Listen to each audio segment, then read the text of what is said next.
ప్రభుత్వంలో 2019, 2024 వరకు పిరికి బొమ్మలు ఆల్ ఇండియా పిరికి బొమ్మల సంఘానికి అధ్యక్షుడు పడాల నాని అయితే ప్రధాన కార్యదర్శి వల్లభనేని వంశీ. పార్టీ మారడమే పడాల నాని ఏమో ఆ రోజుల్లో 30 కోట్లు ఇస్తే మారాడు. వల్లభనేని వంశీ ఏమో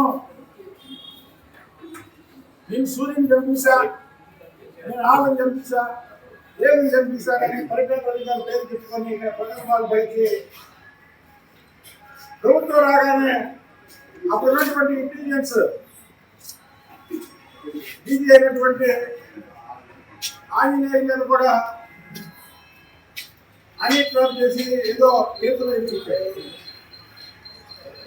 ఇవన్నీ చూసి ప్రభుత్వం వచ్చింది కదా భయపడి పంపిణీ పొందబాలి. అంటే ఇలా క్యారెక్టర్ ఎందుకు చెప్తున్నానంటే మేము ఇక్కడ ఉన్న ప్రతి ఒక్కరూ జగన్మోహన్ రెడ్డి ప్రభుత్వంలో వీరోచితంగా పోరాడాం తప్పులు ఎత్తి చూపడానికి, అంతే తప్ప వేరేగా కాదు. తప్పులు ఎత్తి చూపడానికి అలాగే చంద్రబాబు నాయుడు గారిని మాట్లాడినందుకు వీరోచితంగా మాట్లాడాం. అది హీరోయిజం అంటే. హీరోయిజం అంటే మేము అక్కడ ఉన్న వాళ్ళు హీరోలు, అంతే తప్ప ఏ పార్టీ అధికారంలో ఉంటే ఆ పార్టీలో వెళ్ళడం, ఆ పార్టీలో మాట్లాడడం. ఇదే వచ్చి అన్నం తినేవాడు పార్టీలో చేరతాడా అన్నాడు. తర్వాత చంద్రబాబు నాయుడు గారిని చంద్రబాబు అసెంబ్లీలో చంద్రబాబు నేను మాట్లాడుతుంటే వెళ్ళిపోతావేంటి అన్నాడు. ఇదే నాని గారు చంద్రబాబు గారిని అసెంబ్లీలో ఎన్నో మాట్లాడినాడు.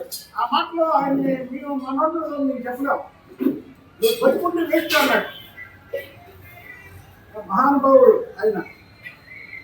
ఈ రాష్ట్రానికి తెలుగు ప్రజలకు శ్రీరామచంద్రుడు కాబట్టి పల్లి లేచిన కిరణం లాగా ఓడినామని గెలుస్తాడు. అలా ఏ రాష్ట్రంలో ఏ ముఖ్యమంత్రి లేడు ఈ భారతదేశంలో. అది చంద్రబాబు గారి ఇమేజ్. ఈ పీకి బంధం చూసి పోసాని మురళి లాంటి వాళ్ళు బయటపడారు. వాడు పోసాని మురళిని వల్ల ఈ రాజకీయాలకి దూరం చేస్తున్నాను. ఆ జీవితంలో నేను అమ్మ ఎవరిని విమర్శించాను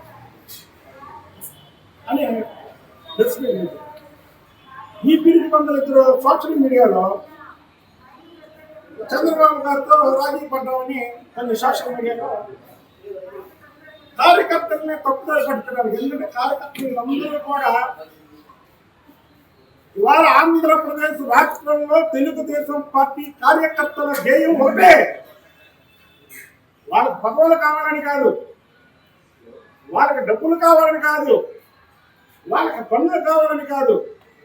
మా నాయకుడు నారా చంద్రబాబు నాయుడు గారిని, వాళ్ళ భార్య భువనేశ్వరి గారిని ఎవరైతే ఈ జిల్లాకి తిని ఈ పార్టీలో పుట్టి అవతల పార్టీలోకి వెళ్ళి పిచ్చి ప్రారంభం పేదారో కొడాలి నాని వంశీ లాంటి వాళ్ళని జైల్లో పెట్టాలని ఒకే కోరిక వీళ్ళకి.